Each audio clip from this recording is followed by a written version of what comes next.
साथियों, प्रधान जी, अपने सरदार जी के आने का वक्त हो गया है और इंतजार किया जाए। क्यों नहीं प्रधान जी?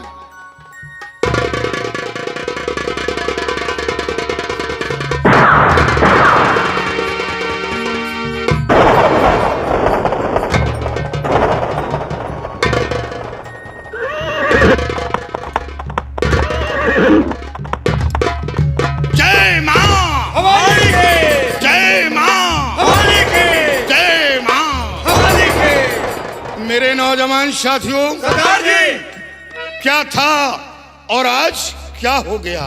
क्यों नहीं? एक वो दिन था कि मैं देश रक्षक था, लेकिन आज मजबूर होकर हमें काली वर्दी धारण करना पड़ा और आज से लोग हमें धर्मवीर सिंह नहीं जानेंगे, फिर क्या जाने? बल्कि आज से लोग हमें डाकू जयपाल सिंह के नाम से, डाकू जयपाल सिंह के नाम से जानेंगे।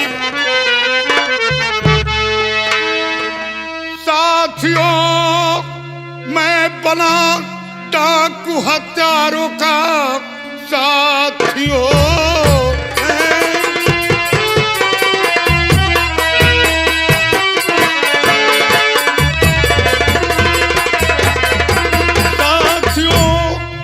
बना डाकू हत्यारों का, बहन बेटी के सर का मैं सरताज हूँ।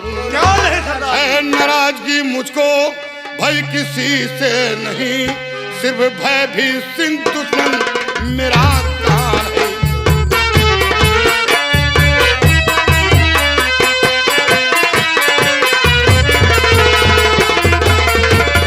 तो रामगढ़ की फौरन तैयारी करो, जल्द से अपना घोड़ा सजा लीजिए। माँ भवानी के चरणों में सर को झुका, हाथ बंदूक अपने उठा लीजिए।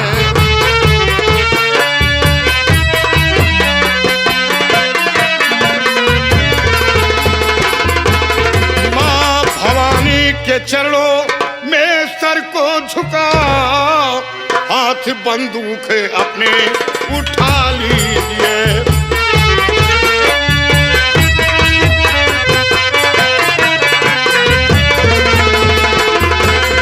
मेरे नौजवान साथियों, आश्चर्य की बात तो यह है कि मैं बॉर्डर पे मौजूद था।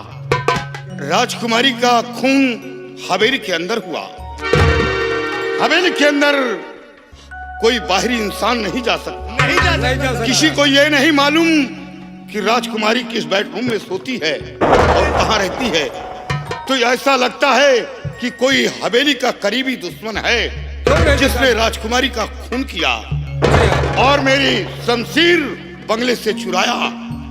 अब हमें चलकर ये पता लगाना होगा कि ये शमशीर किसने चुराया। राजकुमारी का मर्डर किसी किया। सबसे पहले चलकर रामगढ़ की हवेली को घेर लो। बहुत अच्छी बात। हवेली के चारों तरफ तैनात हो जाओ और सबसे पहले मंत्री भयभीत सिंह को अपने कब्जे में कर लो। ऐसा लगता है कि जब मंत्री भयभीत सिंह हमारे कब्जे में आ जाएगा तो सारा राज खुल जाएगा। कि माँ भवानी का नारा लगाओ और रामगढ़ चलने की तैयारी करो। जय माँ हमारी के, जय माँ हमारी के, जय माँ हमारी के। आओ मेरे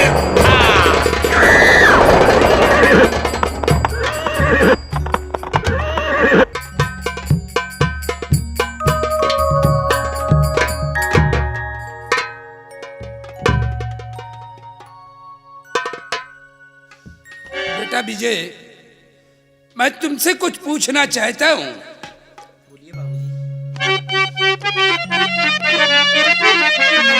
और पिसरी ये लड़की कौन है, क्या है इसका नाम?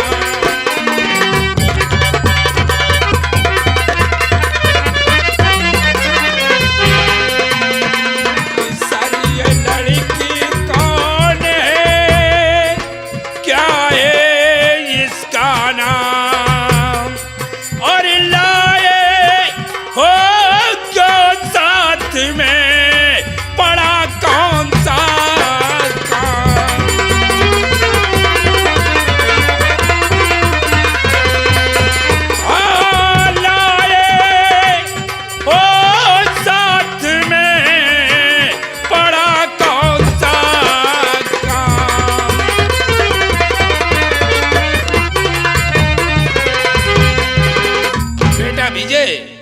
लड़की कौन है और तुम्हारे साथ कैसे आई, ये कहाँ की रहने वाली है? बाबूजी, हम आपसे सब कुछ बतलाएंगे कि ये कौन है और हम आपके पास किस लिए लेकर आए हैं।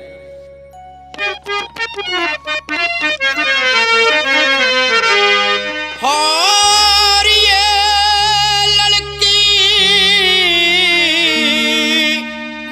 अनाथ है, घूमे सुबह हो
बाबूजी, ये लड़की अनाथ है और ये दर दर की ठोकरें खा रही है, गली गलियारों में भीख मांगकर अपना गुजर करती है। बाबूजी, इसलिए हम इसे आपके पास लेकर आए हैं। बेटा विजय, और मेरे लाडले क्या ये नगमा सुनाया,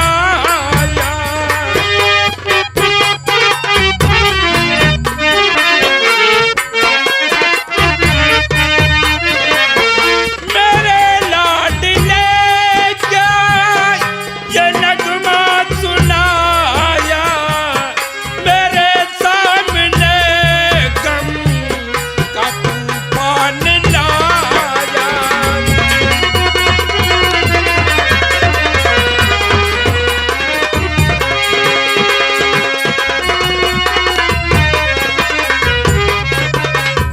बेटा विजय, हम इसे अपना बहू कैसे स्वीकार कर ले? ये कौन है और कहाँ की रहने वाली है, जब इसके माता पिता का कोई पता नहीं है? बाबूजी, मैंने इस लड़की को वचन दिया है कि हम तुमसे शादी रचाएंगे। बाबूजी, और पिताजी बिना इस के जीना सकूंगा।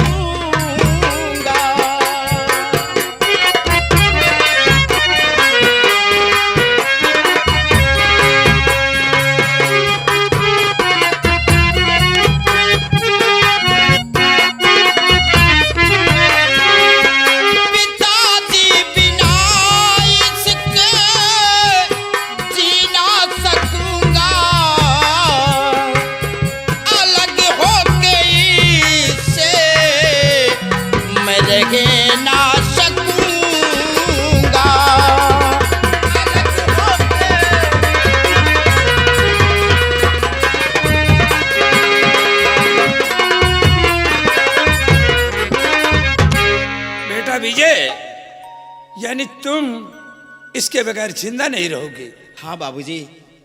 बेटा, अगर ये लड़की अनाथ न होती और बना देता बेटा गले का मैं मोती,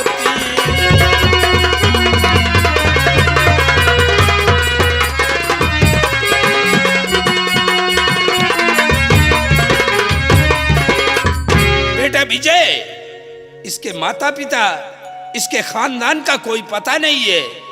हम इसे अपना बहू नहीं बनाएंगे, बल्कि ये बेचारी अनाथ है, तो इसे तुम ले करके आए हो तो तो इसे 2-4, 10-20 हजार रुपए दे दो, ये जाकर के अपना गुजारा करे।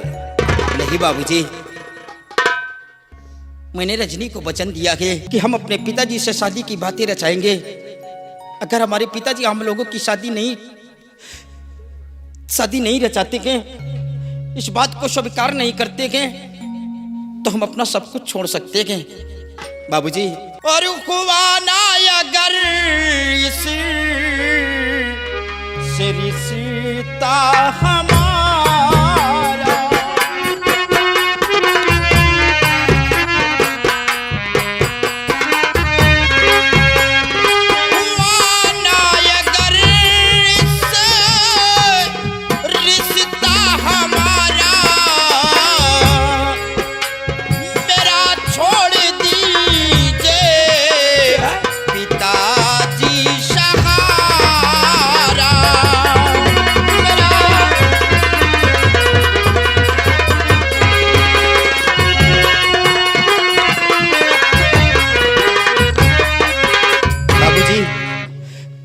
अगर हमारा और रजनी का रिश्ता आप स्वीकार नहीं करते हैं, तो आज के बाद आप अपने बेटे को भूल जाइए कि तुम्हारे पास था कोई बेटा।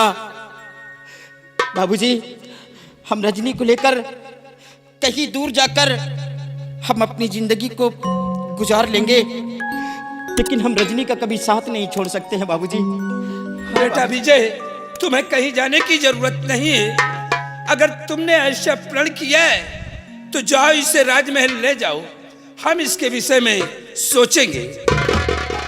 बाबूजी, मैं आपसे हाथ जोड़कर रिक्वेस्ट करता हूं कि आप जो भी फैसला करना बहुत सोच समझ कर करना, नहीं तो कहीं ऐसा ना हो कि आपका बेटा आपसे जुदा हो जाए। नहीं बेटे, तुम फिक्र मत करो, तुम जाओ इस लड़के को लेकर के राजमहल।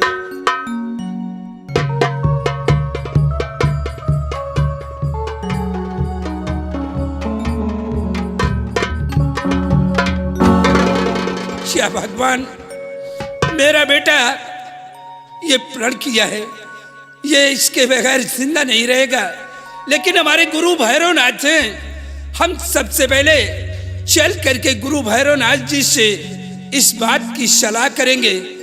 वो जैसा कहेंगे हम वैसा ही करेंगे, क्योंकि हम उन्हें अपना गुरु मानते हैं।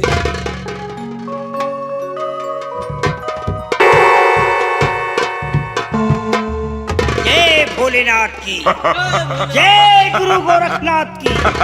देखो, हमारा प्रणाम स्वीकार हो। कल्याण हो, कल्याण हो, कल्याण हो। गुरुदेव, मैं आपके पास आ रहा था, लेकिन आप अचानक आ ही गए। महाराज, मैंने सोचा कि आप बड़े लोग हैं, आप लोग क्या याद करेंगे।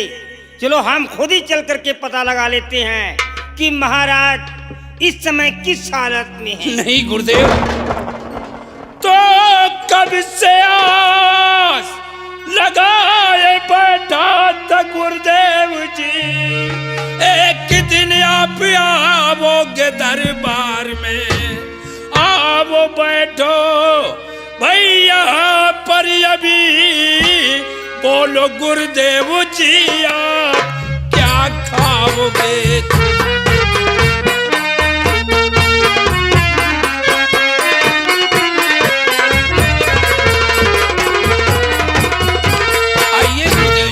आप पधारिए और आप बोलिए कि आप भोजन क्या करेंगे। बैठो क्या साहब जी, कुछ न चाहता कहा, बैठो क्या साहब जी।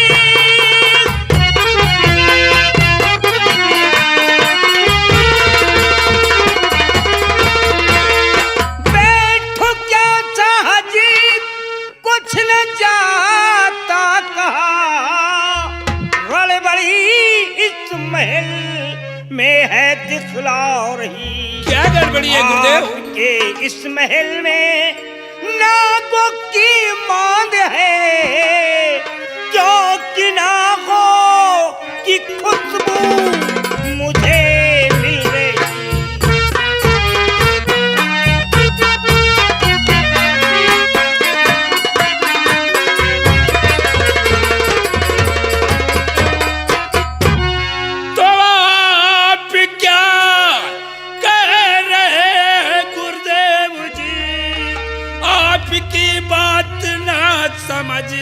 रही, आज तक रह न निकला भाई सपोला यहाँ।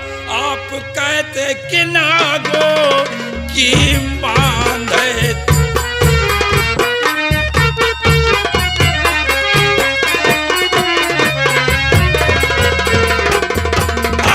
आज तक है न निकला भाई सपोला कोई, आप कहते कि नागो की है मानिया।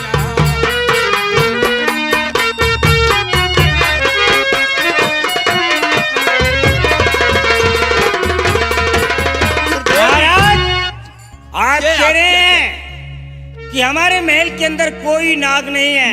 नहीं ये महाराज। बात सच? अरे आज तक यहाँ पर एक सपोला नहीं निकला तो हम नागों की मान कैसे मान ले? इसके पहले यहाँ था न कोई नाग है, इसके पहले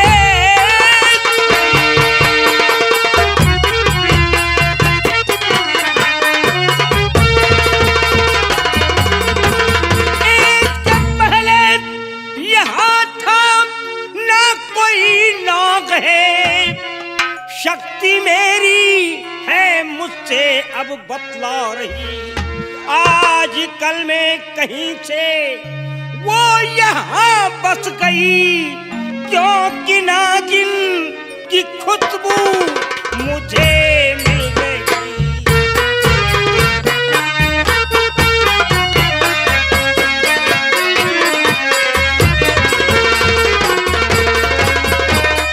महाराज ये बात सच है कि इससे पहले आपके महल के अंदर कोई भी नाग नहीं था, लेकिन मेरी शक्ति मुझे बतला रही है कि आज कल के बीच में एक कोई नागिन आकर के तुम्हारे महल के अंदर बस गई है। गुरुदेव आप अजीब बात करते हैं। अरे आजकल में तो एक लड़की अनाथ बेचारी बेसहारा वो हमारे बेटे विजय के साथ आई है। हाँ गुरुदेव, उसका सहारा देने वाला दुनिया में कोई नहीं है, वो बेचारी अनाथ है। तो ये नागिन महल तक पहुंच गई, वो बच्चा उसे महल तक पहुंचा दिया। महाराज जो लड़की आज और कल के बीच में तुम्हारे महल के अंदर आ गई है, तो तुमने क्या किया उसको? अरे उस लड़की के साथ हमारा बेटा अपनी शादी रचाना चाहता है। सत्यानाश! क्या? सर्वनाश! ये कैसे हो सकता है? महाराज ये तुम बहुत बड़ी भूल कर रहे हो। क्या उसके खानदान को आप जानते हैं? नहीं गुरुदेव। उसके माता पिता कौन है तुम्हें मालूम है? कोई नहीं। उसके परिवार का कोई है? कोई नहीं, बेचारी अनाथ है। तो फिर तुमने कैसे तय कर लिया कि तुम अपने बेटे राजकुमार के साथ उस लड़की की शादी करोगे? गुरुदेव वो बेचारी अनाथ है, उसका सहारा देने वाला कोई नहीं है। अनाथ नहीं राजन, वही एक इच्छाधारी नागन है। अरे चुप रहो गुरुदेव, ये आप क्या कह रहे हैं? हमें विश्वास नहीं होता। अरे वो बेचारी अनाथ है, गरीब है, उसका सहारा देने वाला कोई नहीं है। विश्वास नहीं होता? मुझे विश्वास नहीं है। कोई बात नहीं है, मैं जा रहा हूं तुम्हें विश्वास दिलाने के लिए। तुम उस लड़की के ऊपर नजर रखो, अगर वो नागिन है तो 24 घंटे के अंदर एक बार वो अपने असली रूप में अवश्य आएगी। अगर ये नजर नहीं रख पाते हो तो जिस कमरे में वो लड़की रहती है, उस कमरे के दरवाजे के जिस सामने कोई मोर का एक प्रतिमा ला करके रख दो, जिससे कि दिखने में वो ऐसा आभास हो कि साक्षात मोर बैठा है। अगर वो नागिन है और वो असली रूप में है भी नहीं, फिर भी मोर को देख करके वो अचानक बेहोश हो जाएगी। ठीक है गुरुदेव, अगर ये बात है तो हम उस लड़की पे नजर रखेंगे और देखेंगे कि वो सचमुच में नागन है या कि कोई गरीब मोहताज यतीम वो तो लड़की। ठीक है, हम आपको 24 घंटे का समय दे रहे हैं। 24 घंटों के बाद मैं खुद आकर के आपसे मिलूंगा। जय भोलेनाथ की, जय भोलेनाथ की, जय गुरु गोरखनाथ की। आप विकालनाथ हमारे साथ हैं। अब हमारे गुरुदेव जी ने जैसा कहा है हम वैसा ही करेंगे। चल करके उस लड़की के ऊपर नजर रखते हैं और देखते हैं कि वो इच्छाधारी नागन है या कि कोई गरीब है। क्या बात है, बहुत खुश नजर आ रहा है। हाँ, आज हम शिकार खेलने के लिए जाना चाहते हैं। शिकार? जी हाँ। कितने दिन हुए आपके साथ आए हुए हमें? क्यों? इतनी जल्द शिकार खेलने जाओगे तो मेरा क्या होगा? अरे यार, सिर्फ हम दिन भर के लिए जा रहा हूँ। अच्छा, जाऊंगा शिकार खेल कर शाम तक अपने राजमहल में वापस आ जाऊंगा। हाँ, जी हाँ। जैसी आपकी इच्छा। अपना ख्याल रखना और बाबूजी का भी ख्याल रखना। सब लोगों ठीक का है। ख्याल रखूंगी मैं, खूब अच्छे से ख्याल रखूंगी। तो मैं जा रहा हूँ, आप अपना ख्याल रखना। ठीक? ओके, जाओ बाबा। भाई रोज लाना। अब क्या करूं? आज मौसम कितना सुहाना है। ऐसा लगता है कि मैं जी भर करके नाचूं। क्या बताऊं? और साथिया